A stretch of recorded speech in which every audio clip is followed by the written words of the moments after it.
Way out in the distance, I could see dark clouds and I could see stuff flying. And I told the guys, Oh. "Hey, the other rain is coming, so get ready." This is a Rio Grande podcast.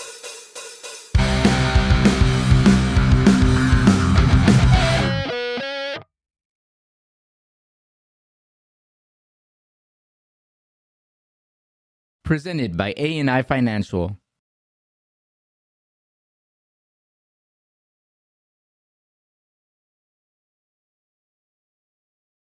All right, guys, welcome back to the Rio Grande podcast. Today we are in Harlingen, Texas. We are on location. We are in Harlingen with Mr. Robert Treto Sr. Nice to meet you, sir. I'll give you a fist bump, right? Because it's kind of hard to do a handshake out here. The reason why I wanted to bother Mr. Treto is because I've been looking for a long time to talk to somebody who has experienced. Have you lived in the valley most of your life? Yes, You grew up here, right? yes, I was born and raised here. Okay, so one thing that I've always wanted to talk to someone about is Hurricane Beulah. Oh yes, Two things actually: Hurricane Beulah and the way that the valley was back then compared to how it is now. And one of my friends, I guess Bobby Jr., mentioned at some point that you lived through Hurricane Beulah, oh yes, and you remember like you lived the experience. You remember what happened. yes. How old were you when this happened? I was a junior in high school, probably 16 years old. Okay, and you were you living in Harlingen at the time also? Yes, I was living Okay. with my parents. So I mean, you guys were direct hit. Oh yes. Yeah. What do you remember from that? Like, do you? Let me ask you this first. Do you guys remember preparing for it? Like, did everybody know how bad it was gonna be? Well, not really, but some people had an idea because it since involved rain and flooding, so we were kind of used to that, but not to this degree. Until nobody knew that. I don't think it was going to be that bad. That's why I'm asking because it's like people talk about how bad the hurricane was, but one thing that I think that we don't think about is like the preparation because nowadays we have all these like weather radars and Right, and people are telling you like 2 weeks out that something's coming. right. But I was imagining that I mean there was not the technology to tell you ahead of time how serious it was going to be, right? You probably don't remember like hearing people like preparing for like something that big. Yeah, well, technology has changed during the years, but back then it wasn't like today. It's you they can pinpoint almost exactly what's going to happen Yeah. as far as as close as they can to what the route is going to take and where it's going to hit. Back then, of course, it was that technology wasn't as good, but still people prepared the best way they could. But what happened, it was really you couldn't really prepare for that kind of storm or flood because Beulah was mainly rain. Okay. It wasn't so much the wind damage. There was some, but it was the flooding, the water, That's what got. yeah, That's what made it. there was a yeah. What do you remember from it? Like, do you actually remember like the actual storm itself? Yes, Yeah. I like I say, I was working for the hospital, um, and they of course they told the maintenance personnel that they provided us with rooms to stay. That was your department, right? The Yeah, the maintenance. maintenance department, and of course, nursing and some other areas, critical areas like some office staff, but nursing also they provided for some nurses and on some medical staff to stay there at the hospital, so they'd be like for on call. So because I guess because of the storm, the water, and me traveling, so So you were gonna like live there for a little yeah, bit, right. That like a hotel. yeah, exactly. And of course, they fed us there and then provided all the stuff. But yeah, we were staying there. I don't remember how many days I stayed there, but But when it hit, you were at work at the I was hospital. yes, Wow. and of course we had to do a lot of preparation. Like windows that were, more susceptible to the wind. Like they were like the main ones that we were concerned, and also Let's make sure that we get just a okay, little bit. Yeah, the my bad. the vents up in the penthouse. They call it not the penthouse. They call it. I guess we call it the penthouse, but it was the the the the, the highest part of that building. I don't know how many stories that hospital was at that time, We're but talking about Valley Baptist, Valley right? Baptist. Wow. Up there, the elevator shaft where the motors were, and they had big like air vents, and we had to support them in case to withstand the wind. And actually, one of them blew out when we got the first part of the hurricane. Oh, the front end. wow. It blew out. So You know what? Wait, one second, one second. Bobby, can you turn off the fan real quick? I don't. I didn't mean to cut you off, but this is interesting. Huh? Yeah. Yeah. So the windows were blowing out already when the winds were coming in. yeah, some windows blew up, but the main one, the most critical, was upstairs because it's a big like vents, like to for to vent on the hot air or let fresh air in there. Yeah. But one of them blew out, and then of course, we were prepared. We had plywood and all the lumber to make a quick, to block it off and support it, and because of course, the rain would come in and water, and there was electrical stuff. So anyway, when it blew out, we were prepared, and we put covered up with plywood and stuff. We were ready. But then when it hit, it blew the antenna. They had a setup for a ham radio. Oh, wow. Yeah. So one of the workers there, actually, I think he worked in a pharmacy, and he was into that. He had the whole setup. So we set him up and put an antenna on the highest point. When the hurricane hit the front part, because I think the eye passed right over Harlingen and San Benito and all that. Yeah. So the way that I remember, okay, we get the front part, and then when the front part passed, it was like quiet, real calm. Oh, We're yeah. waiting for the other side. You were in the eye. But when the first part hit, it blew the antenna. It blew it out because, of course, it was outside, and it was just hanging. The supports where it was attached to the building, it didn't hold too much wind. So we planned out we made a plan when the eye would hit and then we come. Somebody had to go up there and attach it to the wall. Oh. That was the only communications that we had.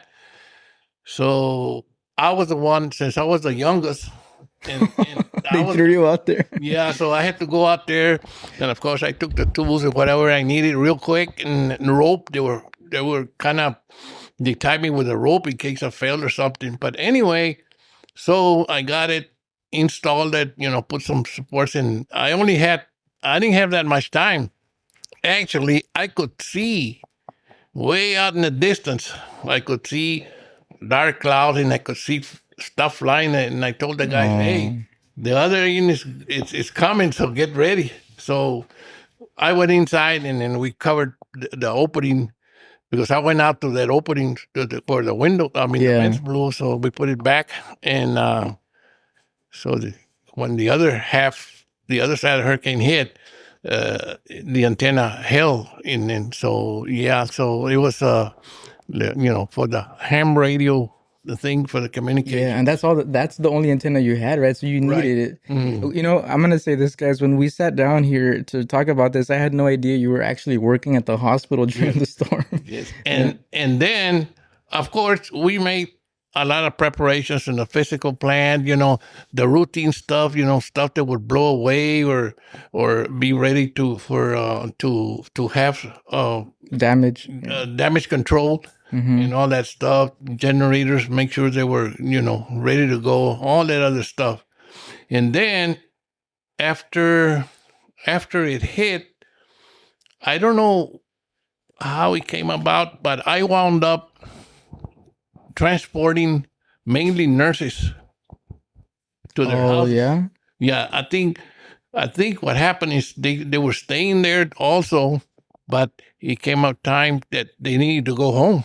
But it was flooded, and then So people were stranded. The nurses were stranded at right, the hospital. right. So and then they had to get home, but they had a jeep there in the hospital. I think it belonged to one of the office workers, the top management, Uh-huh. and he said, "Well," and he goes, "We can use my jeep," and then I was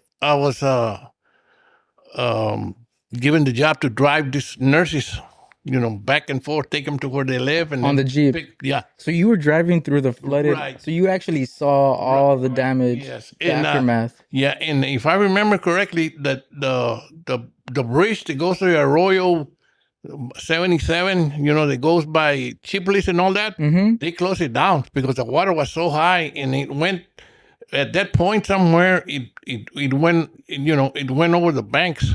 And all that section, Parkwood, I don't know what you call that subdivision or that area of residence. All those houses were underwater. From the Arroyo, right? Right. Wow. So they were only letting emergency vehicles, like, it was of course, the National Guard had a part in all that.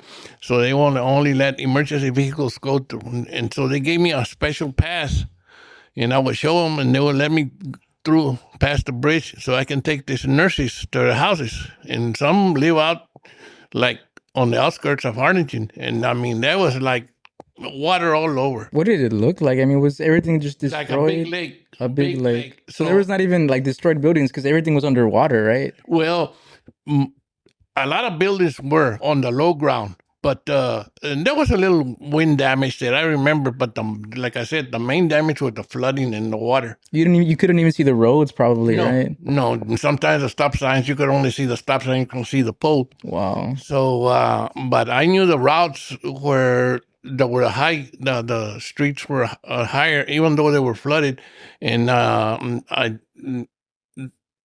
would hit some spots where the water actually got in the Jeep. It was an open Jeep, but Wow. I would warn the the nurses. I don't think I ever took more than two, and I would tell them, "We're gonna hit some water. Water is gonna come in. Don't Just keep calm. Don't get excited. You might get your feet wet, but just nothing's gonna happen. We're not gonna fall into a big raging river or something like that. We're gonna get wet, but just be patient. Don't get don't don't start yelling and stuff. So I could comment, so I can prepare them when we got. And we hit some spots where I was. It was that Jeep was manual transmission where you could put the clutch in. Yeah. I was doing that underwater. This is how much water came into and some of those nurses really got scared. I don't blame them, but that's what I did. And it's part of the stuff that I had to do. So how long were you like how long did you end up staying at the hospital? Man, I don't remember. It was several days, I think. Several days. But I don't remember the exact. But yeah, we were like living there, and it was like You had to, right? Yeah, 24/7. Whatever happened, something, there was a window that blew out or whatever. Communications. Maybe power went out or whatever. Yeah. Stuff like that, and we were on right there at the spot, ready to. That's interesting, man, because I mean, when you're thinking of the hospital during a crisis, you're thinking of the patients and like the Right. nurses and doctors, but you were the one that had to make sure that everything was still running. Right. You were the department that was running the whole plant. Exactly. That's more pressure, man. Yeah. Because if the lights go out, that's your problem, right? If the electricity goes out, that's the engineering problem. Right. And it was more critical because it's the hospital. You have patients, and they had needed oxygen or other types of assistance as far as to help them, get by. So that's why it was important to get everything that get everything back in working condition. And how were things at home when you finally got home? How did it look? Well, my mom and dad, my brothers and sisters, we were a big family. They were staying at a school, elementary school is Jefferson, I think. Jefferson Elementary? Yeah, Jefferson Elementary. They let the people stay there, and they would take their own little like personal stuff, and Yeah. they were staying there. So I knew they were in good hands. And So they weren't stuck at home. no, Okay, good. yeah. Man, and was your neighborhood also underwater? We were lucky because where we live, it's close to the golf course, and of course the golf course borders the arroyo, and the arroyo got. I mean, there were areas where it just went over the banks and flooded neighborhoods. But there, what they did on the areas where the road passed to the canal, right? They dumped dirt and they blocked, like actually dammed the road. Yeah. So in case the arroyo flooded in that area, it would at least keep the water from coming into those areas, the residential areas. So they prepared. Yeah. Good. So that's where that's where I live in I Street in that, and we were from the arroyo, from that residential area where I lived.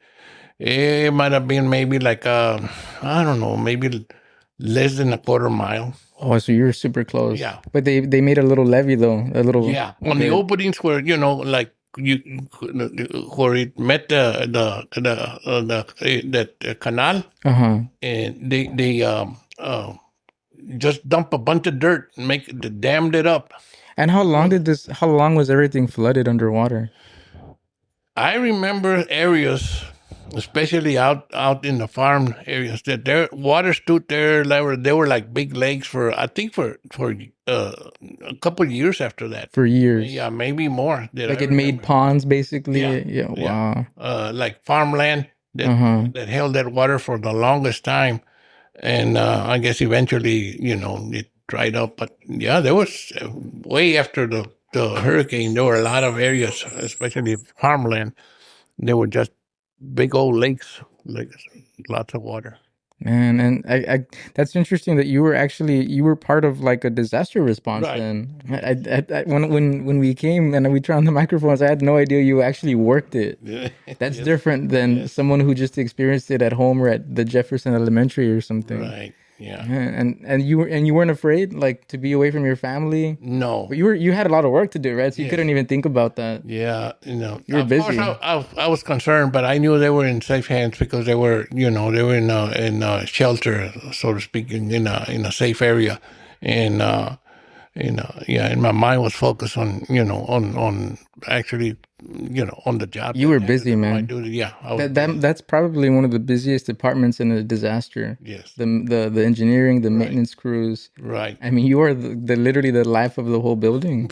Well, yeah, you can put it that way.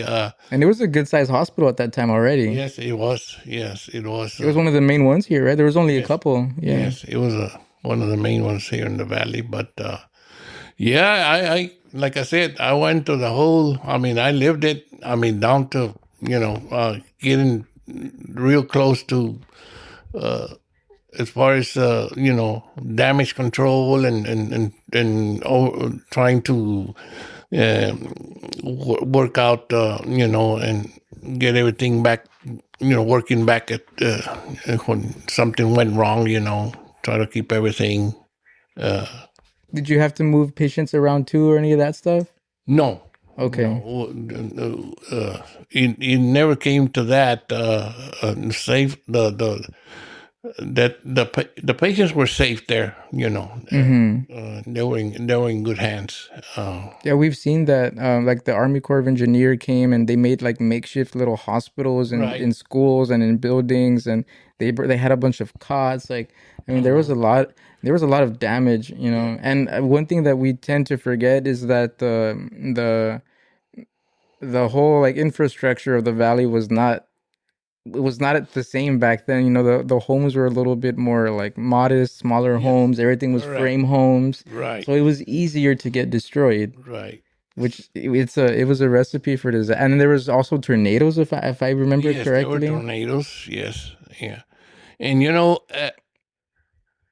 I don't know how many days after the hurricane hit. Of course, you still had uh, flood waters raging through the arroyo. I mean, they were just like rapids. I remember going out there and watching from the side of the road. You could see houses, houses just being taken away. In the current. Dead animals, a lot of stuff in there. Yeah. And you remember seeing that the houses Yep. flowing through the Right. river. Yes, I saw Wow. that. And actually, also, the hospital on the north side, there was the arroyo, and then there was a subdivision there, uh, and all those houses we kept seeing, and there was a little concern that they might even reach the waters might reach the hospital, but Mm. but they didn't because it was higher. But those houses and all you it came to the point where all you could see was the antenna, the TV antenna. Guys, if you've ever felt overwhelmed by money decisions, you are not alone. Let me introduce you to A&I Financial. They work with people here in our community to bring clarity to life's big money questions. Whether you're planning for retirement, your next business move, or everyday life, check out AIFinancialstrategies.com first to schedule your complimentary discovery meeting to get started on real advice that delivers real results. That's AIFinancialstrategies.com, where your vision becomes a plan. So huge thanks to HKC Law Firm for supporting our community. Hitesh is from the Valley, for the Valley, and he's ready to help you right now. At HKC Law Firm, it's never about a check. Your well-being comes first, every time. When you need a personal injury or criminal defense lawyer, search hkclawfirm.com. And all those houses were underwater. Right. Man, so it was just destruction everywhere. Yes. And did you ever see anything that bad since then? Have you experienced No. any other disaster since No. then like that? No. There've been some hurricanes that I don't remember the names, but that we had a lot of water and more wind damage. But to the degree that of damage that Hurricane Beulah, I don't think we've had that, because like I said, it was mainly flooding and water damage. Let me ask you this: how did Hurricane Beulah change the valley? Like, what did you see different that never was the same again? Well, um, uh, I guess the government part of it, like city officials, I guess they started looking into better drainage and better ways on how to deal with something like this. So I think they started county wise or valley wide.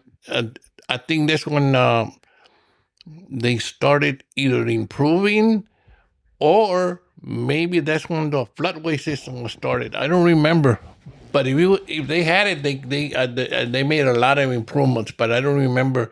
But I do remember they started uh, uh, um, like making more ditches to transfer all that water. Of course, you would wind up in the bay, dumping in the bay like the floodways. Yeah, was there any this is just I just thought of it right now. I know I've heard that you're very into like the outdoors and the fishing and all that. Yes. Did it change any of that? Like was there a change in like your ability to go out fishing, or was the fishing different, or did the water systems change? Well, what I remember at the moment, yes, but eventually, after the the water situation was going back to normal, I don't think it impacted the fishing. There was a little bit, because I remember, like when the arroyo started, getting back to its level, there were a lot of areas that stayed like little ponds that stayed full of water. and Oh, fish were caught in there, and a lot of fish died, especially gars. You could see them. We were. I remember going one time, and we were on next to the bank of the arroyo, looking down, and we would see they look like logs, small logs. And what in the world is that? So we got down there and close. They were all gars. oh, but They it were was dead. separated from the arroyo. They were stuck. They were No, stuck they were there. right on the arroyo. But as the water receded, going when the arroyo started getting back to its level, Uh huh. there were the areas, uh, low lying areas, holes that water stayed there, and there were fish trapped in there. Stuck. Yeah, stuck, Oh and man. they eventually died.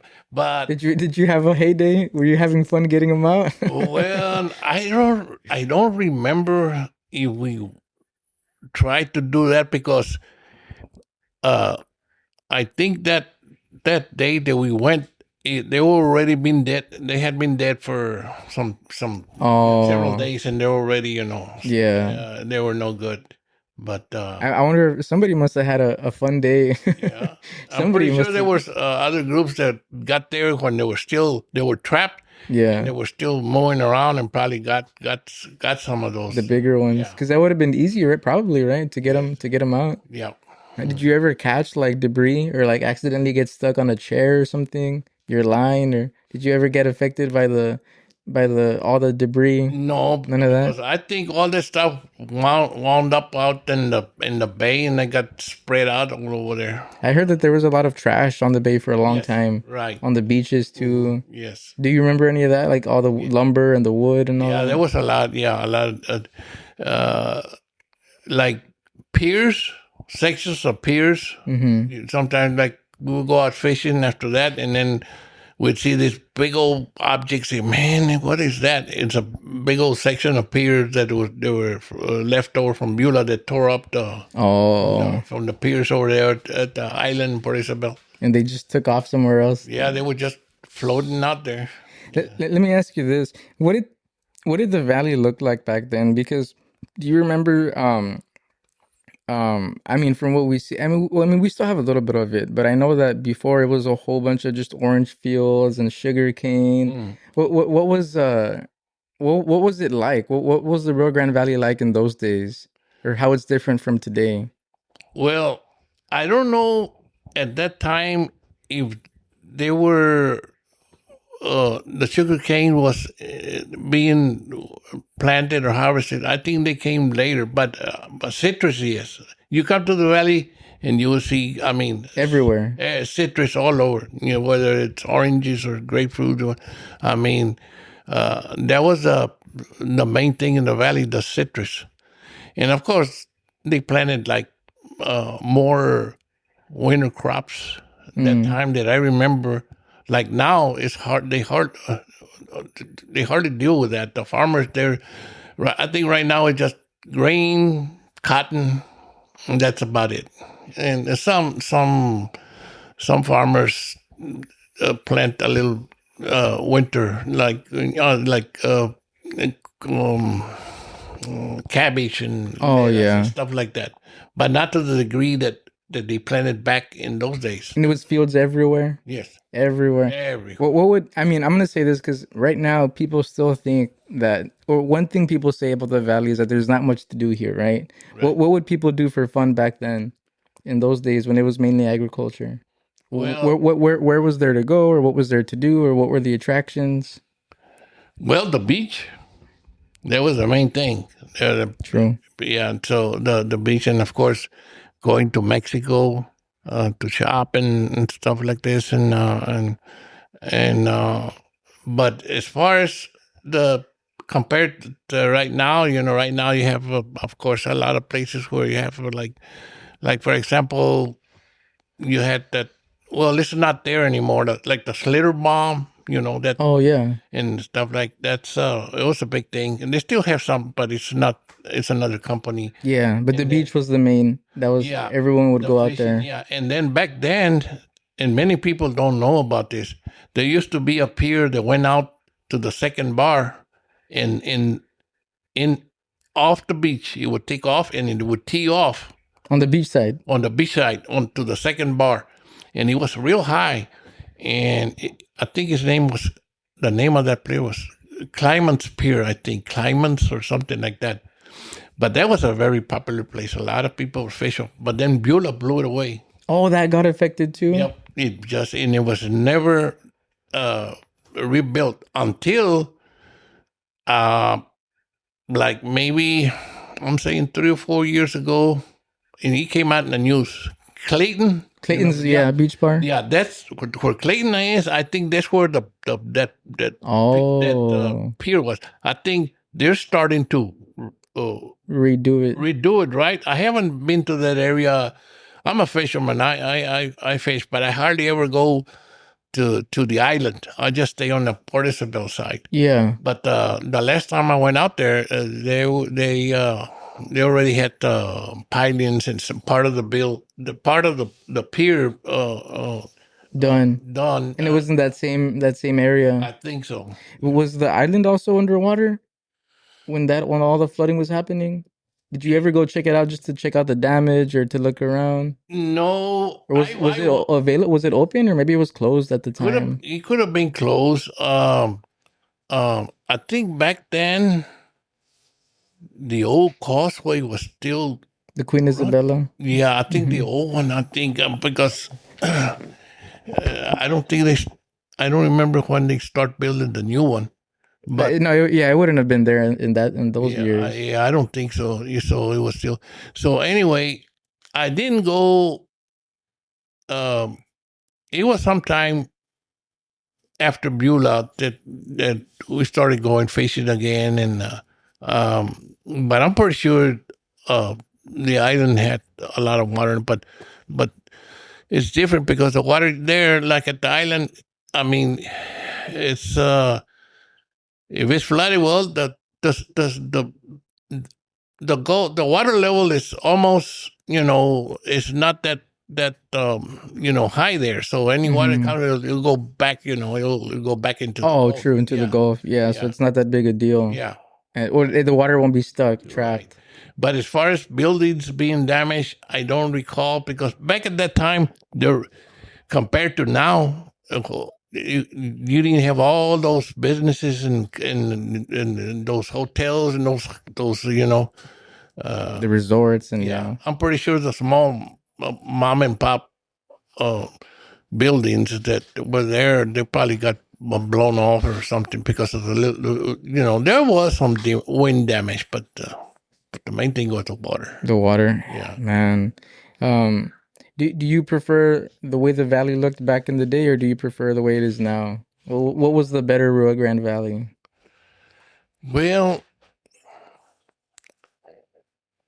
back then, and we're talking getting away from the disaster. Just in general, yeah.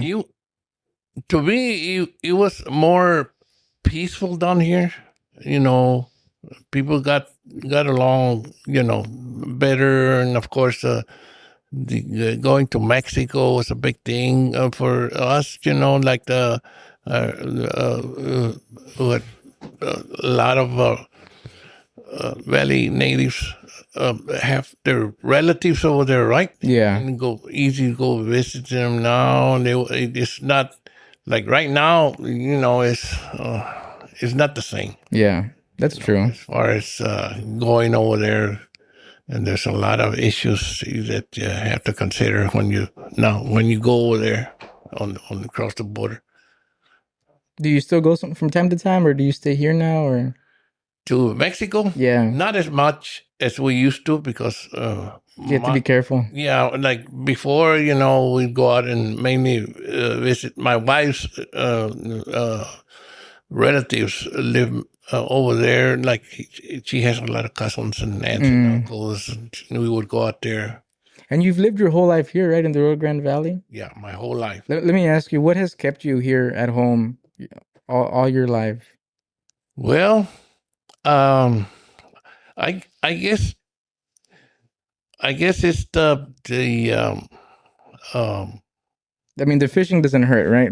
Oh yeah, they had a lot. They had a lot to do it. But then again, I guess the whole the environment, the way people were back then, just down to earth, uh, and everything was like like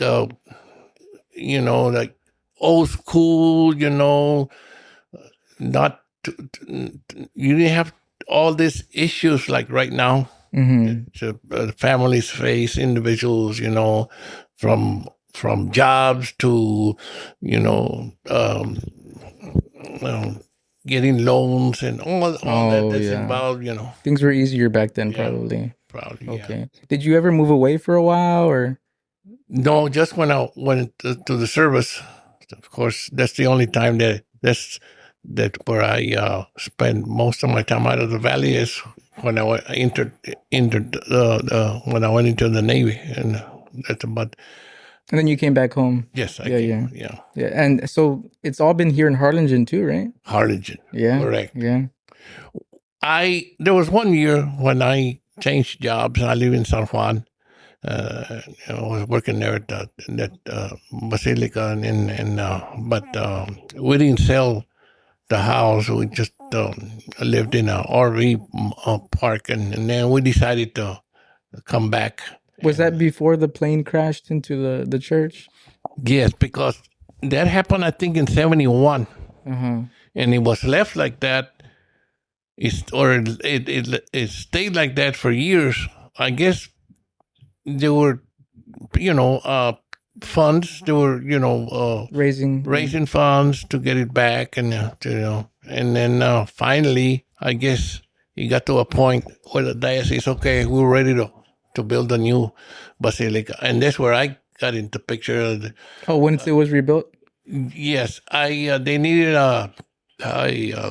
like a construction overseer for the on behalf of the diocese. Uh-huh. To be the construction overseer, keep the in between the diocese, keep the communications, and then see what's going on with the construction of the shrine. Yeah. And I had report to the diocese or to the and that's how I started working. And then when they finished, I think they started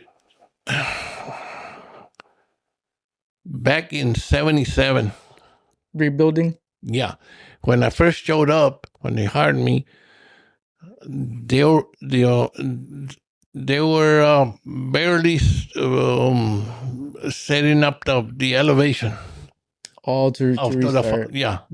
That's that. So you saw you still saw it when it was just like destroyed, right? You probably saw some of the aftermath. They left it like that. After the plane, Yeah. Well, I mean, like you saw when it was still rubble.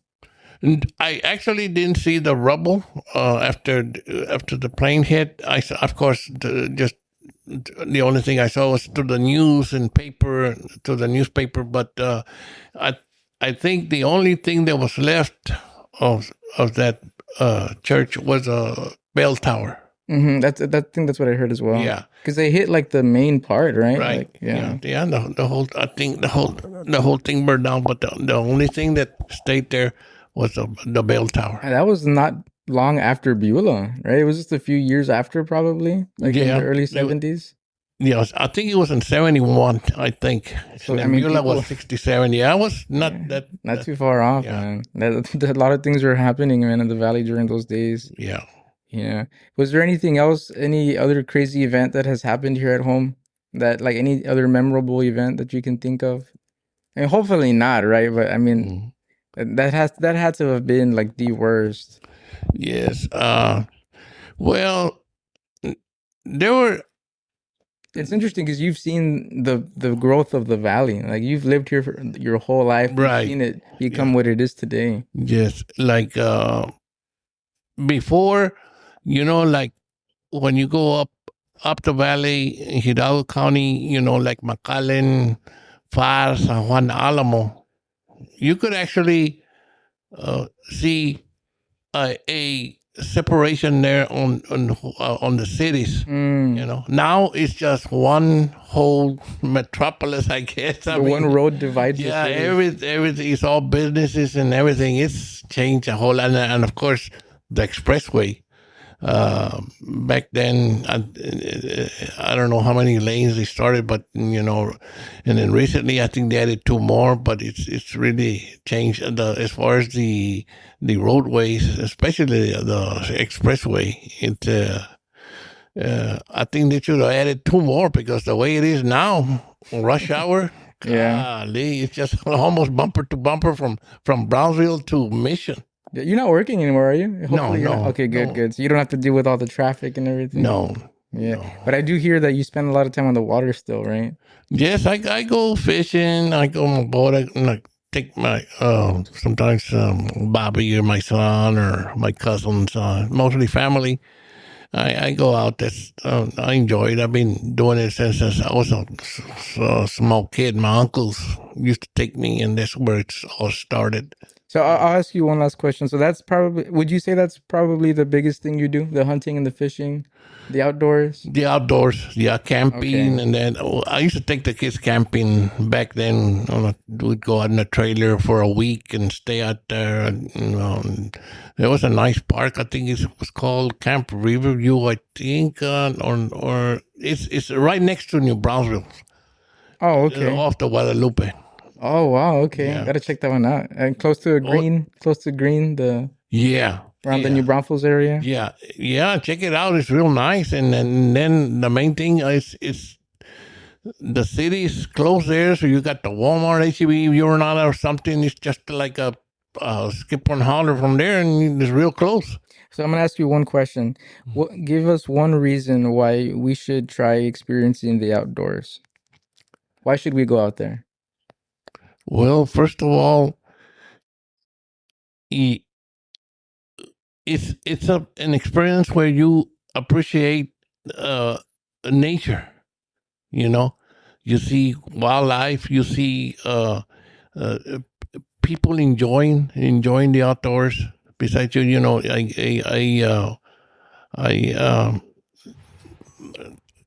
see people like when they go out fishing, especially the kiddos, when they catch a little piggy, man, they get all excited. It's like the biggest thing, and that that's fantasy. It's enjoyable,